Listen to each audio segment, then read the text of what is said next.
दिनांक 12 जून 2025 दोन नाती आपल्या आजीच्या वाढदिवसासाठी आल्या होत्या. तर पुन्हा लंडनला रिटर्न जात होत्या. पण त्या आजीला काय माहित, की ही आपल्या नातीची आपली शेवटची भेट ठरेल. एक डॉक्टर कुटुंब भविष्याची आस घेऊन आपल्या तिन्ही मुलांना सोबत घेऊन लंडनला चाललं होतं. त्यांच्या डोळ्यात होती स्वप्न भविष्याची, नवीन आयुष्याची.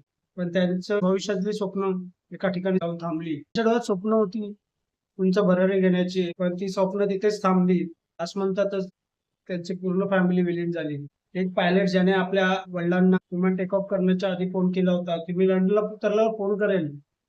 पण त्याच्या वडिलांसोबतचा तो शेवटचा त्याचा कॉल ठरला. एक गरीब गावातून आलेली मुलगी, जिचं कॅबिन क्रू एअर होस्टेस होण्याचं स्वप्न तिने पूर्ण केलं. तिच्या आई-वडिलांना तिचा खूप अभिमान होता. पण हेच स्वप्न तिचे एक दिवस प्राण घेईल, हे कुठे कोणाला माहित होतं. काही डॉक्टर्स आपल्या मेसमध्ये जेवत होते आणि एक नुकतंच टेक ऑफ घेतलेलं विमान त्यांच्यावर येऊन आदळलं आणि त्यातील काही डॉक्टर्सचा दुर्दैवी मृत्यू झाला. आणि ही घटना खूप दुःखद आहे. त्यावर आपण आता फक्त शोकच व्यक्त करू शकतो. घटनांमधून एक बोध घ्यायचा तो म्हणजे मृत्यू एक अंतिम सत्य आहे. त्यापासून आपण कितीही म्हटलं तरी लांब नाही जाऊ शकत. तर माझं म्हणणं हेच आहे, की आहे तो क्षण जगा. बरेच वर्ष झाले असतील, कोणाशी तरी भांडण केलं, त्याच्याशी खूप कधी बोलला नाहीये, बोलायची इच्छा होती. मी जे बोलू की तू बोलू, हे जे अडून राहिलंय. जोपर्यंत श्वास आहे, तोपर्यंत बोलून घ्या, मोकळं होऊन घ्या. कोणाबद्दल वाईट मनात विचार ठेवू नका.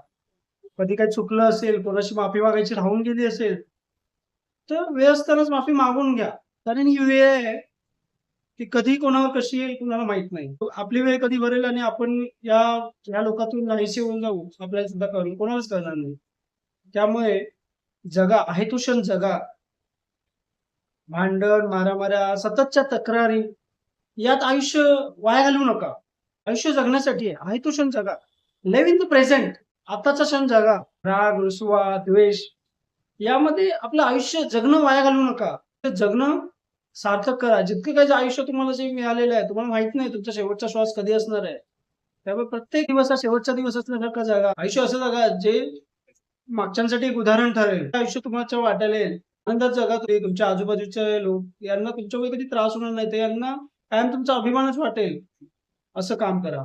छोट्या-छोट्या अपयशाने दसून जाऊ नका. प्रयत्न करत राहा. जे काही यश पदरी पडेल त्याचा आनंदाने स्वीकार करा आणि पुढे कार्यक्षम व्हा. आयुष्याच्या सारीपटात तुमचा सर्वोच्च वाटा द्यायचा प्रयत्न करा. राधे राधे.